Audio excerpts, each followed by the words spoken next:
Alas 8 ng umaga kahapon May 17 na madiskubre ng isang construction worker ang isang lalaking wala ng buhay sa loob ng compound ng isang kolehiyo sa Peña Francia Avenue, Naga City. Agad nagsagawa ng paunang investigasyon ang mga otoridad at sa inisyal na investigasyon mula sa ikalimang palapag ng isang gusali sa paaralan na hulog di umano ang binata na agad nitong ikinamatay. Ayon sa Naga City Police, sa kanilang inisyal na pag-iimbestiga, hindi nakitaan ng investigador ng foul play ang insidente, subalit dahil walang pagkakakilanlan, nagpatawag din ng SOCO sa lugar para sa mas masusing pag-iimbestiga. Nakilala na din ang biktima ng kanyang kapamilya. Nagpalabas din ng opisyal na pahayag ang nasabing paaralan na ikinalulungkot ang insidente. Pinasuko na siya kung nailimi doon, mayong ID or ano pa man na pagkakabisto. So ang naging choice me is i-post siya sa social media para at least paano may makabisto. So after an hour, may nagdigdi na mismo si Ina na kuya, piname lang itong gamit niya, itong sinulto jambado, and then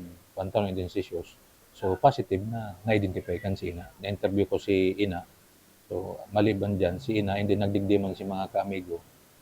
Hinapot mo nga kung taano, arog ka to si naging sitwasyon nangyari. So sabi kan si Ina, kaya man ang akin niya itong tahimik lang, dahil man paragirong or ano.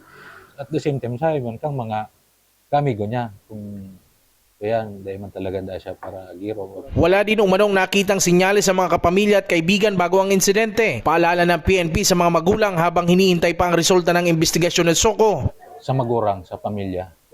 So, duman muna mainot na aramon kang pamilya at kang magurang. Kung ano nangyayari sa hindang aki, sa lalo na pag-abot sa pag-eskwela, sa mga studies ninda na siguro kay puhan, from time to time, kaputo ninda. Ang masakit kaya, ang pag-day na siya, day na nagigirong.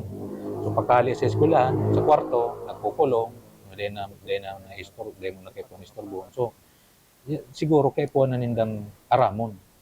So kung ano na nangyayari sa eskwelahan, sa barkada, hindi sa loob ng pamilya. Ipinapayo ng mga otoridad ang pagsangguni sa mga eksperto sakaling nakakaranas ng depresyon o tumawag sa hotline ng National Center for Mental Health.